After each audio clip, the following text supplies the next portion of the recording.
This week on Supercars Talk, I finally do a race review and say yeah to all the people who said Mostert going to Walkinshaws was a bad idea.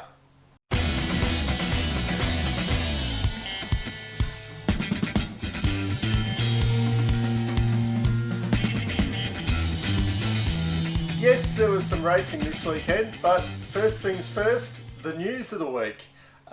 Jamie Whincup, who'd been hinting about retirement for a while, I'd made some jokes that he was going to make the decision after he knew whether McLaughlin was going to IndyCar or not.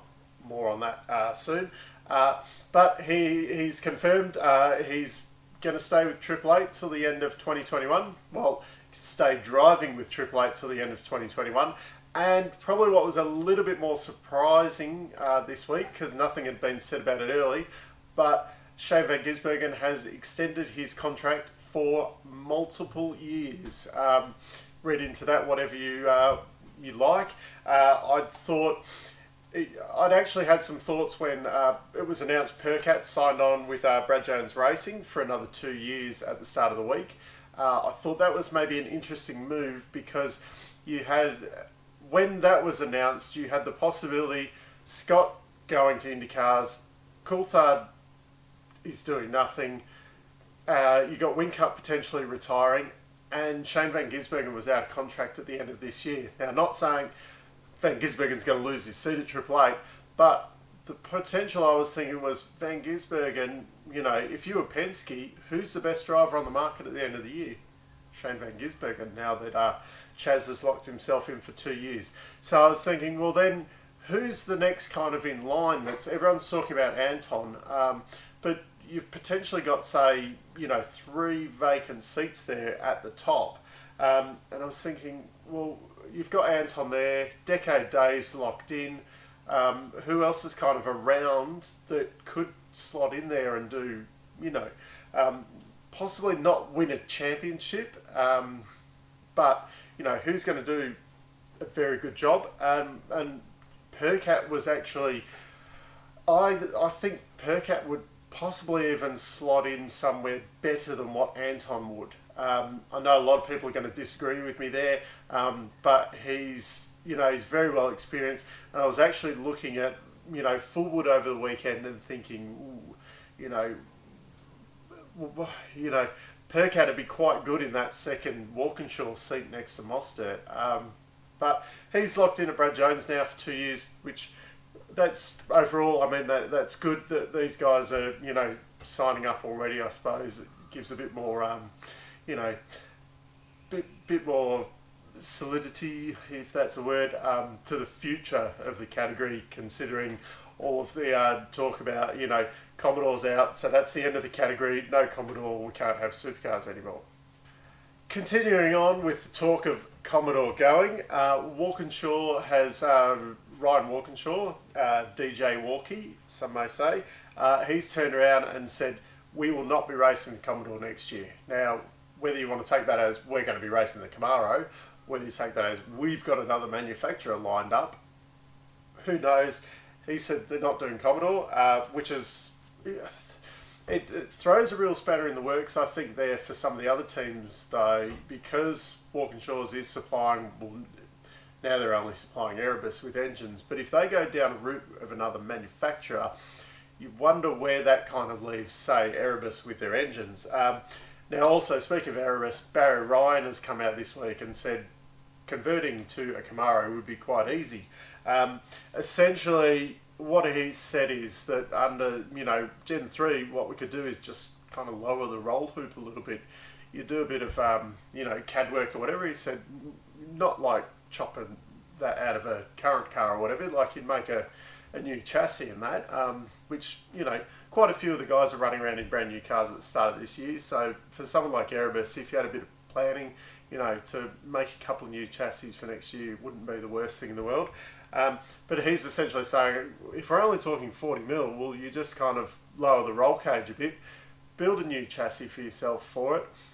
And, you know, if you still want to run Mustang as it currently is and Commodore as it currently is, well, we've got all the COG, we've got all the aero maps and everything, so it'd actually be quite easy to, you know, level it all out between Gen 2 and Gen 3. The problem is this idea is far too logical, so I can't see it getting off the ground. I can see that it will have something stupid where they'll go, nah, Gen 3 is not coming in until 2022. You'll have Walkinshaw, say, getting a BMW or something like that, and having to make essentially to Gen 2 rules for next year and then having to modify it again for Gen 3 the year after, because why would we do something smart when we can do it backwards? And before the weekend, we had one last paint job to come out. James Courtney ended up in a boost car after all. So, obviously the Coke deal wasn't as big as they wanted to make out. Surprise, surprise. It still stayed on Pither's car all weekend, although we saw it on TV where he ran off the track once, but that was about the only time really we saw that car on TV. We didn't see too much of the Boost car either, although Courtney did make a big reference to Mark Adderton and Boost in one of his interviews where he was talking about what went wrong with the car. At least it now looks like a proper car with a proper paint job. So they're 50% of the way there for sponsorship. Just a little side note on sponsorship as well. It was interesting that Chaz made a big mention about, you know, appliances online coming on board, and it was hard to get commercial backing for the car, which kind of leads, you know, that kind of confirms what I thought, that the Middies kind of car was designed properly, and then the appliances online car was kind of slapped together to match the Middies car. So, because to me, the Middies car looks a lot more complete, and the appliances online looks a bit slapped together because that's what we had at the time. Now, finally, onto some racing, and I'll start with Super 2. Did anyone see Brodie Kostecki slam the turn 8 wall and think day's done for him, and kept on going and win the race? How the hell did he do that? And speaking of with Super 2, a lot of people complaining like, oh, there's no cars in the field, it'll be crap. Well, the racing was actually pretty good because it's a bit of a stacked field this year. You've got the two Kosteckis, you've got Perkins, Will Brown, trying to think, Oija or something was one of the blokes' names. Thomas Randall as well. You know, you've got some really good guys up the front there. So it's definitely, it's as long, you know, as Randall can be there every weekend as well. It's definitely going to be a hard championship to win. It's not like anyone's just going to cruise this one in. So that's good to see. And those Egglestons, well, the Egglestons build one really strong car because Perkins fell apart a bit during the weekend. But I'm not here to talk about Super 2. I'm here to talk about Supercars. So let's get on with that. The first thing I'm going to talk about with Supercars is a complaint. We've got the totem that goes down the side of the screen with the drivers, and we'll get those, the three-letter, you know, things, and sometimes it gets a bit confusing when you quickly, SVG's a nice easy one, to some of the others can get a little bit more complicated. This year, to make things easier, they've put the car numbers next to it, which we've had before. But this year, they've done something crappy where it's like design your own number how you want it to look. So they're all individual, but it doesn't reference anything that's on the car or anything. It's not like in the old days, like where, you know, we had the 16 or whatever on there. We just have these numbers on the cars now. So that's what the number looks like on the car, and that's what I think of the 97 kind of usually in bright yellow, because the 17's usually in the orange, but that's how I envisaged them, not this weird design that with some of them, like they're black on a black background or whatever, you can hardly see the number anyway. So good idea, poorly executed. So let's go back to just having normal numbers down on the totem. So race 1 on Saturday, Whincup got pole, Whincup went on and won. Do I need to say anything else? There There's a funny moment in the top 10 shootout. Dave Reynolds was doing his Smokey and the Bandit impression. Barry Ryan had a bit of an interview about it, saying that maybe some debris got caught in the in one of the pipes or something. I just thought it was funny that the way he referred to it as debris. That's a reference back to the Bathurst call from Fabian Lamb's pit crew saying debris on the track. So I had a little chuckle when I heard that. Great sense of humour from Barry Ryan. So some other notes from the day. Jack Smith gets the David Coulthard Pit Entry Award. Unfortunately, he didn't hit the wall, but he had a crack at crashing into the pit wall, entering the pits. Haven't seen anyone do that. I don't remember anyone doing it for a long time. I think in one of the first runs at Adelaide that we had back in 99 or 2000, I think someone did it. I can't remember it happening again. I've got Chaz and Will Davison. They had a great battle towards the end of the race, and great car placement from Will Davison.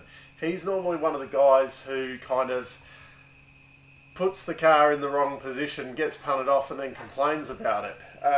But it was really good car placement from him. Thumbs up, Will. You were my Smoky for the championship. I don't think that one's going to pay out, but you did all right. You ended up 5th on the day, and you were actually the top Tickford car as I predicted. Champion Scott McLaughlin didn't qualify so well, but they used the undercut strategy, so they pulled into the pits early and went out in fresh air and ran clean laps. Ended up 2nd. So that was a great way to use strategy. I don't know why no one else tried it, possibly because they didn't have the car pace. But yeah, great job. There was no safety cars in the race, which was surprising at Adelaide. It just shows you the level of the drivers, even though there's probably still a couple of plonkers out there, but they're plonkers in this day and age. They're probably top 10 runners 20 years ago kind of thing. And another thing that came clear from this race was that the aero still sucks. You had Shane Van Gisbergen getting stuck behind Jack Smith for many a lap, and Jack Smith ending up ignoring blue flags. But it wasn't like Shane Van Gisbergen wasn't right on him. There was a bit of a gap there, and he didn't seem to be closing the gap. I don't know if he was just waiting for the blue flag, for Jack to move over because of the blue flags or whatever, which is very unlike Shane. So I think he just couldn't get close enough. And we also saw the Courtney slamming into the turn 8 wall when he was following Jaime too close. And he just said, I got into the Bermuda Triangle of aero wash and bang into the wall. So another time, really could have done something good over Christmas with, changing all the aero, only having 2 makes to work on. And we haven't done it properly because still complaining about aero. So at the end of the day, basically as I predicted, we had Jamie Whincup, 888, Scott McLaughlin, Penske, and Shane Van Gisbergen from 888. Dave Reynolds in 4th and Will Davison in 5th, as I discussed. And Fabian Lamb ended up 10th. So, not really in the picture when you're in a Penske car. There was quite a few other Mustangs in front of him, which a bit disappointing when you're in essentially the number 1 team. We had the weird situation on Sunday morning where it's no warm-up or practice or anything, and practice 3, it also set the top 10 to go into Q2 or whatever. So practice 3 set the Q1 or whatever for Saturday, and it set the Q1 for Sunday as well. I thought that was a bit strange, and do we really need this long drawn out qualifying and top 10 for every race? To me, the top 10 is something special that happens at Bathurst. I don't want to see it at every round. Maybe this 3-part thing, for every round, or for these sprint rounds or the super streets or whatever you want to call them. But I think it gets a bit much. I'd prefer to see, especially if you're a paying spectator, I'd prefer to see, a practice session in the morning and then a bit of qualifying and then the race kind of thing. Essentially today, I'm filming this Sunday night, if you hadn't guessed. So essentially on the Sunday, if you're a paying spectator, you get that qualifying session, which, is bugger all, and then the top 10 shootout, which is one car going around by itself, and then you got the race.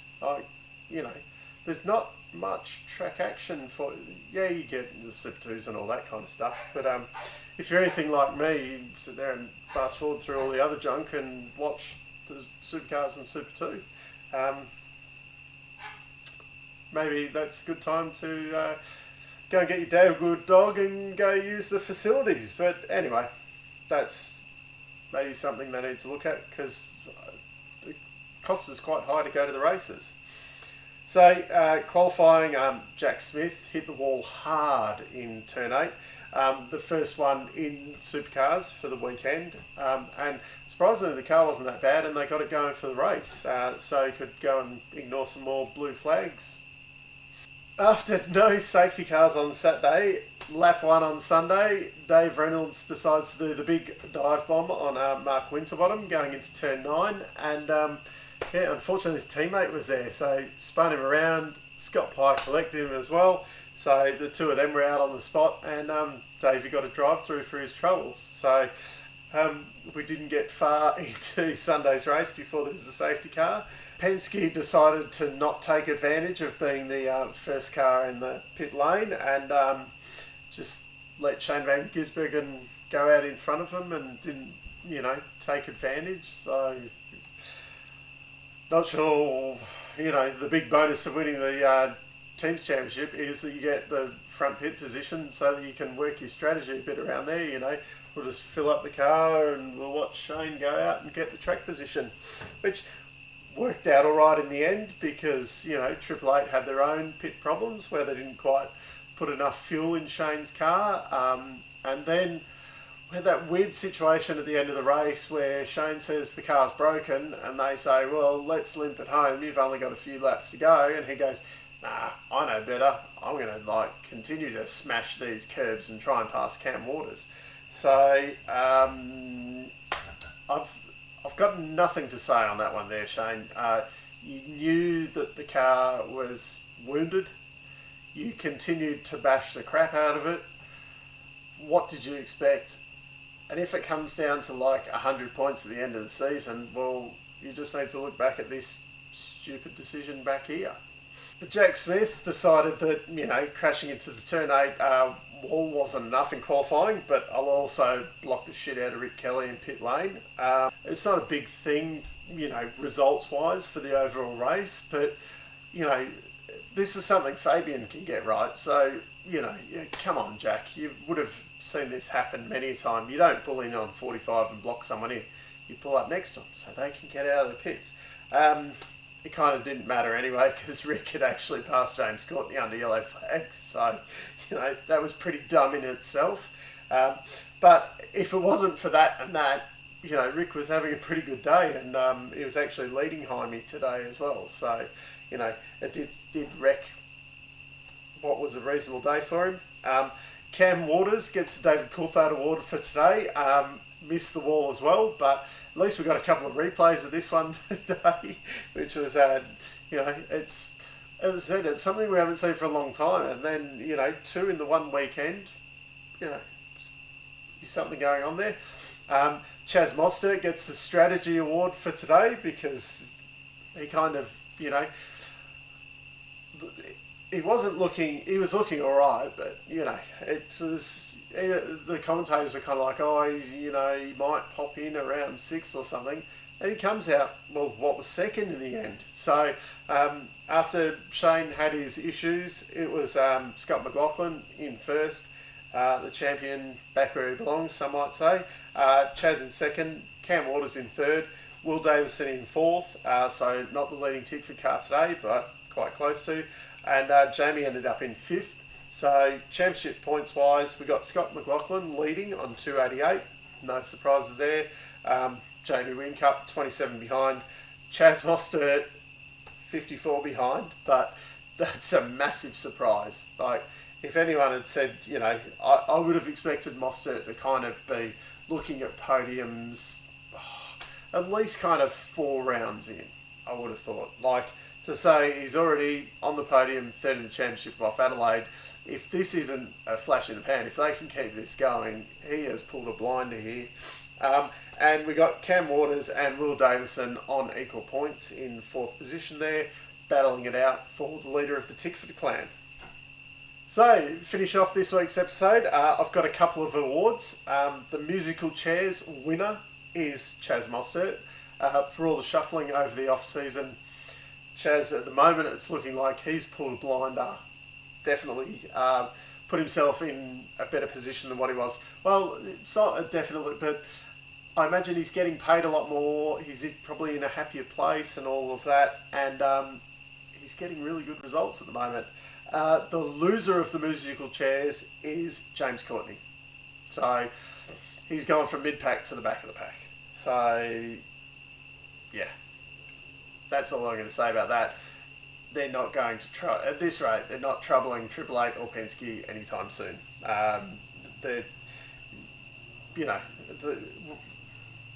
Let's give them a realistic goal. Let's try and beat Matt Stone Racing first. Anyway, best paint jobs so far this year, I reckon Cam Waters' car. How can you go wrong with that? Bryce Fords, as I've discussed, I think that middies is just something about that I actually quite like. Rick Kelly's car, that looks grouse when it's on the track. Worst paint jobs go to Gary Jacobson. It doesn't work. And the Brad Jones Racing boys, Nick Percat and Todd Hazelwood, I think both of them just look average. So I'm sure Nick Percat's going to look different in Melbourne. I'm not sure whether Alliance and Freightliner have totally gone from Todd Hazelwood's thing, and we're going to have to put up with that all year. But to me, it just doesn't hit the spot. I did think Lee Holdsworth's car looked better on track. Why it looked kind of crap in those photos, I think, is because it's more like a slate grey kind of colour. I thought it was supposed to be matte black, and in the lighting it just looked, it wasn't great, those promo shots. I thought it did look better on track, but I think they should have, if it was me, I would have gone matte black, the same as the Monster car, because that looks hot, but did look better than what I expected. And Chaz Mostert's turd of a paint job did look a bit better when it was up the front of the field. So when he was fastest on Friday, I was like, oh, it doesn't look too bad, because, fast cars always look a bit better than, maybe if the Monster car was on the back row of the grid, it wouldn't look quite so good. Let's hope that doesn't happen. But that's it for my review of the Adelaide weekend, and until next time, I'll see you later. Inhibitions, let the beast in you just get loose. We all young, wild, and different. We can all get lit from a little goose. I know you're terrified by what